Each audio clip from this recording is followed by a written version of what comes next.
ಎಲ್ಲರಿಗೂ ನಮಸ್ಕಾರ. ಶ್ರೇಷ್ಠ ಫ್ಯಾಮಿಲಿ ಚಾನೆಲ್ಗೆ ಸ್ವಾಗತ. ಮಲ್ಲಿಗೆ ಗಿಡದಲ್ಲಿ ಕಾಣುವಂತಹ ಒಂದು ಸರ್ವೇ ಸಾಮಾನ್ಯವಾದಂತಹ ಸಮಸ್ಯೆ ಅಂತ ಹೇಳಿದರೆ ವೈಟ್ ಫ್ಲೈಸ್ ಹಾಗೂ ಹುಳದ ಸಮಸ್ಯೆ. ಈ ವೈಟ್ ಫ್ಲೈಸ್ ಮತ್ತು ಹುಳದ ಸಮಸ್ಯೆ ಬಂದಲ್ಲಿ ನಮ್ಮ ಗಿಡದ ಬೆಳವಣಿಗೆ ಕುಂಠಿತ ಆಗ್ತದೆ. ಹಾಗೆಯೇ ಗಿಡದಲ್ಲಿ ಇರುವಂತಹ ಇಳುವರಿ ಕೂಡ ನಮಗೆ ಕಡಿಮೆ ಆಗ್ತಾ ಹೋಗ್ತದೆ. ಇದಕ್ಕೆ ಪರಿಹಾರವೇನು? ಇದು ನಮ್ಮ ಗಿಡದಲ್ಲಿ ಕಂಟ್ರೋಲ್ ಆಗಬೇಕಂತ ಹೇಳಿದರೆ ಯಾವ ಸ್ಪ್ರೇಯನ್ನು ಹಾಕಬೇಕು, ಯಾವ ಔಷಧಿಯನ್ನು ಸಿಂಪಡಿಸಬೇಕು ಅಂತ ಹೇಳಿ ಈ ವಿಡಿಯೋದಲ್ಲಿ ತಿಳಿಸ್ತೇನೆ. ನಿಮಗೆ ನಾನು ಫೇಗಸಸನ್ನು ಸುಮಾರು ಬಾರಿ ನಿಮಗೆ ಪ್ರಿಫರ್ ಮಾಡಿದೆ ಸ್ನೇಹಿತರೆ. ಕಳೆದ ವಿಡಿಯೋದಲ್ಲಿ ನಿಮಗೆ ಗೊತ್ತಿರ್ಬೋದು, ನನ್ನ ವಿಡಿಯೋ ನೋಡ್ತಾ ಇದ್ದವರಿಗೆ ಗೊತ್ತಿರ್ಬೋದು ಅದು ಎಷ್ಟು ಕ್ವಾಂಟಿಟಿಯಲ್ಲಿ ಹಾಕ್ತಾ ಇದ್ದೇನೆ, ಅದನ್ನು ಹೇಗೆ ಹಾಕುವುದಂತ ಹೇಳಿ ನಾನು ಸುಮಾರು ವಿಡಿಯೋದಲ್ಲಿ ತಿಳಿಸಿದೆ. ಅದಲ್ಲದೆ ಇನ್ನೊಂದು ನಮಗೆ ಎಫೆಕ್ಟಿವ್ ಆಗಿ ರಿಸಲ್ಟ್ ಕೊಡುವಂತಹ ಇನ್ನೊಂದು ಔಷಧಿ ಇದೆ. ಅದು ಯಾವುದು ಅಂತ ಹೇಳಿ ಇದೇ ವಿಡಿಯೋದಲ್ಲಿ ನಿಮಗೆ ತಿಳಿಸ್ತೇನೆ. ಹಾಗೆಯೇ ಸ್ನೇಹಿತರೆ, ಅದರ ಉಪಯೋಗಗಳೇನು ಅಂತ ಹೇಳಿ ನಾನು ಕೂಡ ನಿಮಗೆ ಈ ವಿಡಿಯೋದಲ್ಲಿ ತಿಳಿಸ್ತೇನೆ. ಫಸ್ಟ್ ಅದು ಯಾವುದು ಅಂತ ನಾನು ನಿಮಗೆ ತೋರಿಸ್ತೇನೆ. ಆ್ಯರೋ ಅಂತ ನೋಡಿ, ಇದೆ ಆ್ಯರೋ ಅಂತ ನಾನು ನಿಮಗೆ ತುಂಬ ವಿಡಿಯೋದಲ್ಲಿ ಹೇಳ್ತಾ ಇದ್ದೆ. ಫೇಗಸಸನ್ನು ಸ್ಪ್ರೇ ಮಾಡುವಾಗ ಫೇಗಸಸ್ ನಿಮಗೆ ಸಿಗ್ತಾ ಇಲ್ಲ ಅನ್ನುವಾಗಿದ್ದರೆ ಆ್ಯರೋವನ್ನು ಸ್ಪ್ರೇ ಮಾಡಿ ಅಂತ ಹೇಳಿ. ಫೇಗಸಸ್ಗೆ ಮತ್ತು ಆ್ಯರೋಗೆ ಏನು ಡಿಫ್ರೆನ್ಸ್ ಅಂತ ಕೂಡ ಇದೇ ವಿಡಿಯೋದಲ್ಲಿ ತಿಳಿಸ್ತೇನೆ ಸ್ನೇಹಿತರೆ. ಈ ಆ್ಯರೋವನ್ನು ನಾನು ಈ ಸಂದರ್ಭದಲ್ಲಿ ಏನಕ್ಕೆ ಹಾಕ್ತಾ ಇದ್ದೇನೆ ಅಂತ ಹೇಳಿದರೆ ನಿಮಗೆ ಗೊತ್ತಿರುತ್ತೆ. ಅಂದರೆ ಈಗ ನಾನು ನೋಡಿ, ಈ ಗಿಡ ಏನು ಹೂವಾಗಿದೆ ನೋಡಿ, ಇದೆಲ್ಲ ನನ್ನ ಕಳೆದ ಮೇ ತಿಂಗಳವರೆಗೆ ಇದ್ದಂತಹ ಗಿಡ. ಸುಮಾರು 2 ವರ್ಷದಿಂದ ನನ್ನ ಗಿಡಗಳು ಈ ರೀತಿಯಾಗಿ ಇದ್ದವು. ಬಟ್ ಈ ವರ್ಷದ ಮಳೆಯಿಂದ ಸುಮಾರು ಗಿಡಗಳು ನಂದು ಡ್ಯಾಮೇಜ್ ಆಯಿತು, ಏನು ಮಾಡಲಿಕ್ಕಾಗೋದಿಲ್ಲ. ಸೊ ಹಾಗಾಗಿ ನನ್ನ ಹತ್ರ ಇಷ್ಟು ಗಿಡಗಳು ಇಲ್ಲ ಇವಾಗ. ಏನೀಗ ನೋಡಿ ಡಿಸ್ಪ್ಲೇಯಲ್ಲಿ ಕಾಣ್ತಾ ಇದೆ ನೋಡಿ, ಇಷ್ಟು ಗಿಡಗಳು ಇಲ್ಲ. ಹಾಗಾಗಿ ನನ್ನ ಹತ್ರ ಈಗ ಸ್ವಲ್ಪ ಕಡಿಮೆ ಗಿಡ ಇರೋದು, ಹಾಗೆಯೇ ಸ್ವಲ್ಪ ಸಣ್ಣ ಗಿಡಗಳು ಇರೋದ್ರಿಂದ ನಾನು ಫೇಗಸಸನ್ನು ಹಾಕ್ತಾ ಇಲ್ಲ. ಜಸ್ಟ್ ನಾನು ಏನಕ್ಕೆ ಆ್ಯರೋ ಹಾಕ್ತಾ ಇದ್ದೇನೆ ಅಂತ ಹೇಳಿದರೆ, ಇವಾಗ ನನ್ನ ಗಿಡದಲ್ಲಿ ವೈಟ್ ಫ್ಲೈಸ್ ಕಾಣ್ತಾ ಇರೋದು ಮಾತ್ರ. ಅಲ್ಲಲ್ಲಿ ಒಂದು ನನ್ನ ಗಿಡದಲ್ಲಿ ವೈಟ್ ಫ್ಲೈಸ್ ಆಗಿರ್ಬೋದು, ಹುಳ ಆಗಿರ್ಬೋದು ಕಾಣ್ತಾ ಇದೆ. ಆ ಸಂದರ್ಭದಲ್ಲಿ ನಾವು ಗಿಡಗಳಿಗೆ ಆ್ಯರೋವನ್ನು ಹಾಕಿದರೆ ನಮಗೆ ಖಂಡಿತ ಒಳ್ಳೆ ರಿಸಲ್ಟ್ ಸಿಗುತ್ತೆ. ಅದೇ ನಿಮ್ಮ ಗಿಡ ತುಂಬ ಇರುವಂತಹ ಎಲ್ಲ ಗಿಡದಲ್ಲಿ ವೈಟ್ ಫ್ಲೈಸ್, ಎಲ್ಲ ಗಿಡದಲ್ಲೂ ಹುಳ ಇದೆ ಅಂತಾಗ ನಿಮಗೆ ಆ್ಯರೋ ಒಳ್ಳೆ ರಿಸಲ್ಟು ಕೊಡೋದಿಲ್ಲ ಸ್ನೇಹಿತರೆ. ನಿಮಗೀಗ ಒಂದು ಆ್ಯರೋ ನಿಮಗೆ ಒಂದು 100ರಲ್ಲಿ 100% ತಗೊಳ್ಳೋದಾದರೆ ನಿಮಗೆ ಒಂದು 70% ಕಡಿಮೆ ಆಗುತ್ತೆ, 30% ಹಾಗೇ ಗಿಡದಲ್ಲಿ ಉಳಿತದೆ. ನಮಗೆ ಕಂಪ್ಲೀಟಾಗಿ ಗಿಡದಲ್ಲಿ ವೈಟ್ ಫ್ಲೈಸ್ ಎಲ್ಲ ನಾಶ ಹಾಕಬೇಕಾದ್ರೆ ಬೇರೆ ಸ್ಪ್ರೇ ಹಾಕಬೇಕು, ಅದು ಜಾಸ್ತಿ ಇರುವಾಗ. ಜಸ್ಟ್ ಈಗ ಲೈಟಾಗಿ ಗಿಡದಲ್ಲಿದೆ, ಅಲ್ಲಲ್ಲಿ ಒಂದು ಗಿಡದಲ್ಲಿದೆ ಅಂತಂದಾಗ ನೀವು ಆ್ಯರೋವನ್ನು ಸ್ಪ್ರೇ ಮಾಡ್ಬೋದು. ತುಂಬ ಜನ ಕೇಳ್ತಾ ಇದ್ರು, ಮೇಡಮ್ ನಾವು ಆ್ಯರೋವನ್ನು ಹಾಕಬಹುದಾ, ಆ್ಯರೋದಿಂದ ಒಳ್ಳೆಯದಾಗುತ್ತಾ ಇಲ್ವಾ ಅಂತ. ಖಂಡಿತ ಒಳ್ಳೆಯದಾಗುತ್ತೆ, ಬಟ್ ನೀವು ಹಾಕುವಂತಹ ಮೆಥಡ್ ಕರೆಕ್ಟಾಗಿರಬೇಕು. ಹಾಗೆಯೇ ನಿಮ್ಮ ಗಿಡದಲ್ಲಿ ವೈಟ್ ಫ್ಲೈಸ್ ಅಥವಾ ಹುಳ ಎಷ್ಟಿದೆ, ಯಾವ ಲೆವೆಲಲ್ಲಿ ಇದೆ ಅನ್ನೋದನ್ನು ನೀವು ನೋಡ್ಕೊಳ್ಬೇಕು. ನಾನು ಆಗ ಹೇಳಿದಾಗೇ ಅಲ್ಲೆಲ್ಲಿ ಗಿಡದಲ್ಲಿ ಸ್ಟಾರ್ಟಿಂಗ್ ಲೆವೆಲಲ್ಲಾದರೆ ನಿಮಗೆ ಆ್ಯರೋ ವರ್ಕ್ ಆಗುತ್ತೆ. ಇಲ್ಲ ನೀವು ಫಸ್ಟ್ ಗಿಡದಲ್ಲಿ ಹುಳ ಇದೆ ಅಥವಾ ವೈಟ್ ಫ್ಲೈಸ್ ಇದೆ, ನೀವು ಏನು ಸ್ಪ್ರೇ ಏನು ಮೆಡಿಸಿನ್ ಹಾಕಲಿಲ್ಲ, ಅದು ಸ್ವಲ್ಪ ಜಾಸ್ತಿ ಆಗಿದೆ ಅಂತ ಅಂದಾಗ ನಿಮಗೆ ಆ್ಯರೋ ವರ್ಕ್ ಆಗೋದಿಲ್ಲ ಸ್ನೇಹಿತರೆ. ಯಾಕಂತೇಳಿದರೆ ನಾವು ಏನೇ ಒಂದು ತರೋದಾದರೂ ನಾವು ಹಣ ಕೊಟ್ಟು ತರಬೇಕು. ಅದಕ್ಕೋಸ್ಕರ ನಾನು ಇನ್ ಡಿಟೇಲ್ ಆಗಿ ಹೇಳ್ತಾ ಹೋಗ್ತೇನೆ. ನಿಮಗೆ ಯಾರಿಗೆ ನಿಮ್ಮ ಗಿಡಗಳಿಗೆ ಅಳವಡಿಸಬೇಕು ಅಂತ ಇದ್ದೀರಿ ನೋಡಿ, ಈ ಔಷಧಿಯನ್ನು ಸಿಂಪಡಿಸಬೇಕಂತಿದ್ದೀರಿ ನೋಡಿ, ಅವರು ಈ ವಿಡಿಯೋವನ್ನು ಕೊನೆಯವರೆಗೆ ನೋಡಿ ಸ್ನೇಹಿತರೆ. ಯಾಕಂತೇಳಿದರೆ ನಾನು ಕಂಪ್ಲೀಟಾಗಿ ಇನ್ಫಾರ್ಮೇಟಿವ್ ವಿಷಯವನ್ನೇ ತಿಳಿಸ್ತಾ ಹೋಗ್ತೇನೆ. ಏನು ಗೊತ್ತಾ, ನಾವು ಇವಾಗ ಮಲ್ಲಿಗೆ ಗಿಡ ಅಂತಲ್ಲ, ಯಾವುದೇ ಗಿಡಗಳಿಗೆ ನೀವು ಹಾಕುವಾಗ ಅದನ್ನು ನೋಡಿಕೊಂಡು ಹಾಕಬೇಕು. ಏನು ಗೊತ್ತಾ, ನನಗೆ ಬೇರೆ ಕೃಷಿಯ ಬಗ್ಗೆ ಅಷ್ಟು ಗೊತ್ತಿಲ್ಲ ಸ್ನೇಹಿತರೆ, ಬಟ್ ನನಗೆ ಮಲ್ಲಿಗೆ ಕೃಷಿಯ ನನ್ನ ಅನುಭವದ ಮೇರೆಗೆ ಮಲ್ಲಿಗೆ ಗಿಡಗಳನ್ನು ತುಂಬ ಸಣ್ಣ ಮಕ್ಕಳನ್ನು ನೋಡಿದಾಗೆ ನೋಡಬೇಕು. ಇದಕ್ಕೆ ಈ ಗಿಡಗಳಿಗೆ 2 ವರ್ಷ ಆಗಿರ್ಬೋದು, 3 ವರ್ಷ ಆಗಿರ್ಬೋದು, ಪುಟ್ಟ ಮಕ್ಕಳನ್ನು ನೋಡಿದಾಗೆ ನಾವು ನೋಡ್ಕೊಳ್ಬೇಕಾಗತ್ತೆ. ಒಟ್ಟಾರೆಯಾಗಿ ಔಷಧಿಯನ್ನು ಸಿಂಪಡಿಸಿದರೆ ಅದು ನಮಗೆ ಬೇಕಾದಂತಹ ಒಂದು ಫಲಿತಾಂಶವನ್ನು ನೀಡುವುದಿಲ್ಲ. ಹಾಗಾಗಿ ನಾನು ನಿಮಗೆ ಇನ್ ಡಿಟೇಲ್ ಆಗಿ ತಿಳಿಸ್ತೇನೆ. ಆ್ಯರೋ ಮತ್ತು ಫೇಗಸಸ್ ಯಾವ ಸಂದರ್ಭದಲ್ಲಿ ಹಾಕಬೇಕು, ಹೇಗೆ ಹಾಕಬೇಕು, ಡಿಫರೆನ್ಸ್ ಏನು ಅಂತ ಕೂಡ ತಿಳಿಸ್ತೇನೆ. ಬಟ್ ನಾನು ಆ್ಯರೋ ಹಾಕಿದೆ, ನನಗೆ ಒಳ್ಳೆ ರಿಸಲ್ಟ್ ಬಂದು ಗಿಡದಲ್ಲಿ ಫಸ್ಟ್ ಲೆವೆಲಲ್ಲೇ ವೈಟ್ ಫ್ಲೈಸ್ ಇರುವಾಗಲೇ ನಾನು ಸ್ಪ್ರೇ ಹಾಕಿದೆ. ಹಾಗಾಗಿ ವೈಟ್ ಫ್ಲೈಸ್ ಕಂಟ್ರೋಲ್ ಆಗಿದೆ. ಹಾಗಂತ ಹೇಳಿ ಎಷ್ಟು ದಿನ ಕಂಟ್ರೋಲ್ ಇರ್ಬೋದು? ಅರೌಂಡ್ ಒಂದು 15ರಿಂದ 20 ದಿನ ಇರ್ಬೋದು. ಬರೋಬ್ಬರಿ ಚೆನ್ನಾಗಿ ಬಿಸಿಲಿದೆ ಅಂತಂದರೆ 1 ತಿಂಗಳು ಬರ್ಬೋದು. ಬಟ್ ಸ್ವಲ್ಪ ಬಿಸಿಲು ಅಷ್ಟು ಚೆನ್ನಾಗಿಲ್ಲ ಅಥವಾ ಮಳೆ ಬರ್ತಾ ಇದೆ ಅಂದಾಗ ಅರೌಂಡ್ ಒಂದು 10ರಿಂದ 15 ದಿನ ಬರ್ಬೋದು ಸ್ನೇಹಿತರೆ ಈ ಮೆಡಿಸಿನ್ನ ಪವರು. ಮತ್ತೆ ನಿಮಗೆ ಇಲ್ಲ ಮತ್ತೆ ಬೇಕು ಅನ್ನುವಂಗೆ ಮತ್ತೆ ನೀವು ಸ್ಪ್ರೇ ಮಾಡಬೇಕಾಗ್ತದೆ. ಹಾಗಾಗಿ ನೀವು ಫಸ್ಟ್ ಲೆವೆಲ್ ಆದರೆ ಆ್ಯರೋವನ್ನು ಸ್ಪ್ರೇ ಮಾಡಿ. ಇಲ್ಲ ಗಿಡದಲ್ಲಿ ತುಂಬ ವೈಟ್ ಫ್ಲೈಸ್ ಇದೆ, ತುಂಬ ಹುಳದ ಸಮಸ್ಯೆ ಇದೆ ಅನ್ನುವಾಗ ನೀವು ಏನು ಫೇಗಸಸ್ಸನ್ನು ಸ್ಪ್ರೇ ಮಾಡಿ. ಫೇಗಸಸ್ಸನ್ನು ಹೇಗೆ ಸ್ಪ್ರೇ ಮಾಡಬೇಕಂತ ಹೇಳಿ ಸುಮಾರು ವಿಡಿಯೋದಲ್ಲಿ ತಿಳಿಸಿದೆ. ಒಮ್ಮೆ ಆ ವಿಡಿಯೋವನ್ನು ನೋಡಿ ಸ್ನೇಹಿತರೆ.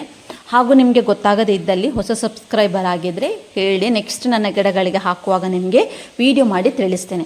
ಈಗ ಆ್ಯರೋವನ್ನು ಹೇಗೆ ಹಾಕುವುದು, ಎಷ್ಟು ಕ್ವಾಂಟಿಟಿಯಲ್ಲಿ ಹಾಕಬೇಕು ಅಂತ ಹೇಳಿದರೆ ಸ್ನೇಹಿತರೆ, ಒಂದು ಪ್ಯಾಕೆಟ್ ಅಂದರೆ ಅದರಲ್ಲಿ ಬೇರೆ ಬೇರೆ ಸೈಜ್ನ ಸಿಗುತ್ತೆ. ಇದು ಐ ಥಿಂಕ್ 0.4 ಗ್ರಾಮ್ ಆಗಿರಬೇಕು. ನನಗೆ ಕರೆಕ್ಟ್ ನೆನಪಿಲ್ಲ, ನನಗೆ ಅದು ನೋಡಿದ ಅಷ್ಟೇ ನೆನಪಾದರೆ ಪ್ಲಾಸ್ಟಿಕನ್ನು ಬಿಸಾಡಿದ್ದೇನೆ ನಾನು.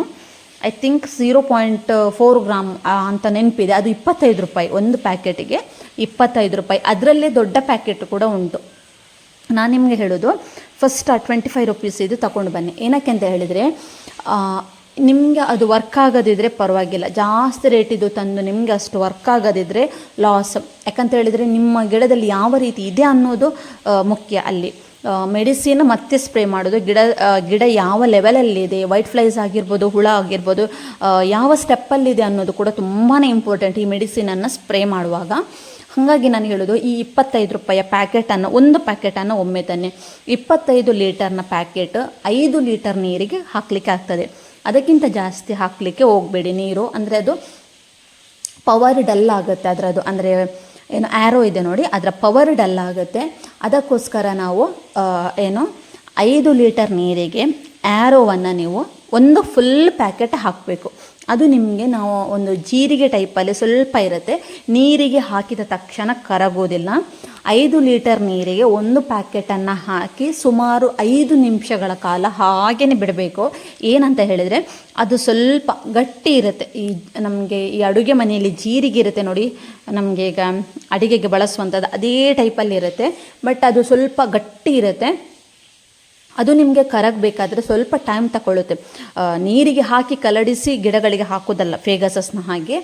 ಇದನ್ನು ನೀವು 5 ನಿಮಿಷ ನೀರಲ್ಲಿ ಹಾಗೇ ಬಿಡಬೇಕು, ಅದು ಮೆಲ್ಟ್ ಆಗಲಿಕ್ಕೆ. 5 ನಿಮಿಷ ಬಿಟ್ಟಾಗ ಅದು ಕಂಪ್ಲೀಟ್ ಮೆಲ್ಟ್ ಆಗುತ್ತೆ. ಮೆಲ್ಟ್ ಆದ ನಂತರ ನೀರನ್ನು ಸ್ವಲ್ಪ ಕೋಲಿನ ಸಹಾಯದಿಂದ ಕಂಪ್ಲೀಟಾಗಿ ಸ್ವಲ್ಪ ರೌಂಡ್ ಮಾಡಿ, ಅಥವಾ ಒಂದು ಬಕೆಟ್ನ ಸಹಾಯದಿಂದ ನೀರನ್ನು ಮೇಲೆ ಕೆಳಗೆ ಮಾಡಬೇಕು. ಅಂದರೆ ಮೇಲಿದ್ದ ನೀರು ಕೆಳಗೆ ಬರಬೇಕು, ಕೆಳಗಿದ್ದ ನೀರು ಮೇಲೆ ಬರಬೇಕು. ಆ ಮೆಡಿಸಿನ್ ಕಂಪ್ಲೀಟಾಗಿ ಹೊಂದ್ಕೊಳ್ಬೇಕು. ಕರೆಕ್ಟಾಗಿ ನೀರನ್ನು ಮೇಲೆ ಕೆಳಗೆ ಮಾಡಬೇಕು. ಮಾಡಿದ ನಂತರ ನೀವು ಸ್ಪ್ರೇ ಬಾಟ್ಲಿಗೆ ಹಾಕಿ, ಮಳೆ ಬರುವಂಥ ಸಂದರ್ಭದಲ್ಲಿ ಹಾಕಬಾರ್ದು, ಮತ್ತು ತುಂಬ ನೆರಳಿರುವಂಥ ಸಂದರ್ಭದಲ್ಲೂ ಕೂಡ ಹಾಕಬಾರ್ದು. ಈ ಹಾಕಿದ ನಂತರ ಈ ಆ್ಯರೋ ಹಾಕಿದ ನಂತರ ಸರಿಸುಮಾರು ಒಂದು 2 ರಿಂದ 3 ಗಂಟೆಗಳ ಕಾಲ ಮಳೆ ಬರಬಾರ್ದು. ಮಳೆ ಬಂತು ಅಂದರೆ ನೀವು ಹಾಕಿದಂತಹ ಮೆಡಿಸಿನ್ ಎಲ್ಲ ನೀರಲ್ಲಿ ಕೊಚ್ಚಿ ಹೋದಂಗೆ. ಅದಕ್ಕೋಸ್ಕರ ನಾನು ಹೇಳಿದ್ದು. ಹಾಗೆಯೇ ಸ್ನೇಹಿತರೆ, ಮಳೆ ಬರುವಂಥ ಸಂದರ್ಭ ಇದ್ದರೆ ಹಾಕಲಿಕ್ಕೆ ಹೋಗಬೇಡಿ. ಇವತ್ತು ನೀವು ಬೆಳಗ್ಗೆ ಸ್ಪ್ರೇ ಮಾಡಿ ರಾತ್ರಿ ಮಳೆ, ಸಂಜೆ ಮಳೆ ಬಂತು ಅಂದರೆ ನೋ ಪ್ರಾಬ್ಲಮ್, ಏನು ತೊಂದರೆ ಇಲ್ಲ. ಹಾಗೆಯೇ ನೀವು ಸ್ಪ್ರೇ ಹಾಕಿದ ದಿನ ಗಿಡಗಳಿಗೆ ನೀರನ್ನು ಹಾಕೋದು ಬೇಡ. ಏನೇ ಇದ್ದರೂ ಸ್ಪ್ರೇ ಹಾಕೋ ಮೊದಲು ನಿಮ್ಮ ಗಿಡಗಳಿಗೆ ನೀರನ್ನು ಹಾಕಿ, ಮತ್ತು ಅದು ಕಂಪ್ಲೀಟ್ ಡ್ರೈ ಆದ ನಂತರ ಈ ಮೆಡಿಸಿನನ್ನು ಸ್ಪ್ರೇ ಮಾಡಬೇಕು. ಮಳೆ ಇಲ್ಲ, ಬಿಸಿಲೇ ಇದೆ ಅನ್ನುವಾಗಿದ್ದರೆ ನೀವು ಸ್ಪ್ರೇ ಮಾಡಿದ ಮಾರನೇ ದಿನ ನಿಮ್ಮ ಗಿಡಗಳಿಗೆ ನೀರನ್ನು ಹಾಕಬಹುದು. ಜಾಸ್ತಿ ಹಾಕಲಿಕ್ಕೆ ಹೋಗಬೇಡಿ. ಗಿಡದ ಬುಡಕ್ಕೆ ಎಷ್ಟು ಬೇಕೋ ಅಷ್ಟು ಹಾಕಿ. ಯಾಕಂತ ಹೇಳಿದರೆ ಗಿಡದ ಎಲೆಯಲ್ಲಿ ಮೆಡಿಸಿನ್ ಇರುತ್ತೆ. ಹಾಗಾಗಿ ನಾನು ಹೇಳಿದ್ದು. ಹಾಗೆಯೇ ಸ್ನೇಹಿತರೆ, ಈ ಮೆಡಿಸಿನ್ ಹಾಕುವಾಗ ಗಿಡದ ಮೇಲ್ಭಾಗ, ಅಡಿಭಾಗಕ್ಕೆ ಎರಡಕ್ಕೂ ಸ್ಪ್ರೇಯನ್ನು ಹಾಕಬೇಕು. ಮತ್ತು ಗಿಡದ ಬುಡಕ್ಕೂ ಬೀಳಬೇಕು ಈ ಸ್ಪ್ರೇ.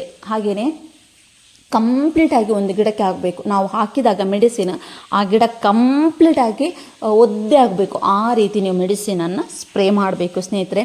ಒಳ್ಳೆಯ ರಿಸಲ್ಟ್ ಕೊಡುತ್ತೆ. ಬಟ್ ನೀವು ಯಾವ ರೀತಿ ಹಾಕ್ತೀರಿ ಅನ್ನೋದು ಒಂದು ಇಂಪಾರ್ಟೆಂಟ್. ಇನ್ನೊಂದು, ಹುಳ ಆಗ್ಬೋದು, ವೈಟ್ ಫ್ಲೈಸ್ ಆಗ್ಬೋದು, ನಿಮ್ಮ ಗಿಡ ಯಾವ ಲೆವೆಲಲ್ಲಿ, ಯಾವ ಗಿಡದಲ್ಲಿ ಯಾವ ಲೆವೆಲಲ್ಲಿ ಇದೆ ಅನ್ನೋದು ಕೂಡ ತುಂಬ ಇಂಪಾರ್ಟೆಂಟ್. ಇದು ಎರಡನ್ನು ನೀವು ನೋಡಿಕೊಂಡು ಆ್ಯರೋವನ್ನು ನಿಮ್ಮ ಗಿಡಗಳಿಗೆ ಹಾಕಿದರೆ ಖಂಡಿತ ನಿಮಗೆ ಒಳ್ಳೆ ರಿಸಲ್ಟ್ ಸಿಗುತ್ತೆ. ಅದರಲ್ಲಿ ಡೌಟೇ ಬೇಡ ಸ್ನೇಹಿತರೆ. ಮತ್ತು ಫೇಗಸಸ್ ಬಗ್ಗೆ 2 ಮಾತಿಲ್ಲ. ನಾನು ಸುಮಾರು ಬಾರಿ ನಿಮಗೆ ಫೇಗಸಸ್ ಬಗ್ಗೆ ಹೇಳಿದೆ. ಬಟ್ ನಿಮಗೆ ನಾನು ಏನಕ್ಕೆ ಆ್ಯರೋ ತಗೊಂಡೆ ಅಂತ ಹೇಳಿದರೆ, ನನ್ನ ಹತ್ರ ಈಗ ಸಣ್ಣ ಸಣ್ಣ ಗಿಡ ಇರೋದ್ರಿಂದ ನನಗೆ ಫೇಗಸಸ್ನ ಅಗತ್ಯತೆ ಇಲ್ಲ. ಹಾಗಾಗಿ ನನ್ನ ಹಾಗೆಯೇ ಸುಮಾರು ಜನ ಸಣ್ಣ ಸಣ್ಣ ಗಿಡಗಳನ್ನು ಕೂಡ ಇಟ್ಕೊಂಡವರು ಇರ್ತಾರೆ, ಅಥವಾ ಹೊಸ ಮಲ್ಲಿಗೆ ಗಿಡಗಳನ್ನು ನೆಟ್ಟವರು ಇರ್ತಾರೆ. ಅಂಥವರಿಗೆಲ್ಲ ಈ ಆ್ಯರೋ ಯೂಸ್ ಆಗುತ್ತೆ. ಯಾಕಂತ ಹೇಳಿದರೆ ಜಸ್ಟ್ ಒಂದು 25 ರೂಪಾಯಿ. ಅದೇ ನೀವು ಫೇಗಸಸ್ ತರೋದಾದರೆ 150 ರೂಪಾಯಿ ಕೊಡಬೇಕಾಗತ್ತೆ. ಹಾಗೆಯೇ ನಿಮಗೆ ಫೇಗಸಸ್ ಎಲ್ಲ ಕಡೆ ಸಿಗುವುದಿಲ್ಲ. ಅದಕ್ಕೋಸ್ಕರ ಈ ಆ್ಯರೋವನ್ನು ನಾನು ಹೇಳಿದೆ. ನೆನಪಿರಲಿ ಸ್ನೇಹಿತರೆ, 5 ಲೀಟರ್ಗೆ 1 ಪ್ಯಾಕೆಟ್. ಮತ್ತೆ ನನಗೆ ಕಮೆಂಟ್ ಬಾಕ್ಸಲ್ಲಿ ಎಷ್ಟು ಹಾಕಬೇಕು ಅಂತ ಹೇಳಿದರೆ ನಾನು ಹೇಳಲಿಕ್ಕೆ ಹೋಗೋದಿಲ್ಲ. ಅದಕ್ಕೋಸ್ಕರ ಕಂಪ್ಲೀಟಾಗಿ ಏನು ಅದರ ಬಗ್ಗೆ ಏನು ಹೇಳಬೇಕು, ಎಷ್ಟು ಕ್ವಾಂಟಿಟಿಯಲ್ಲಿ ಹಾಕಬೇಕು, ಹೇಗೆ ಸ್ಪ್ರೇ ಮಾಡಬೇಕು, ಇನ್ ಡಿಟೇಲಾಗಿ ತಿಳಿಸಿದ್ದೇನೆ ಸ್ನೇಹಿತರೆ.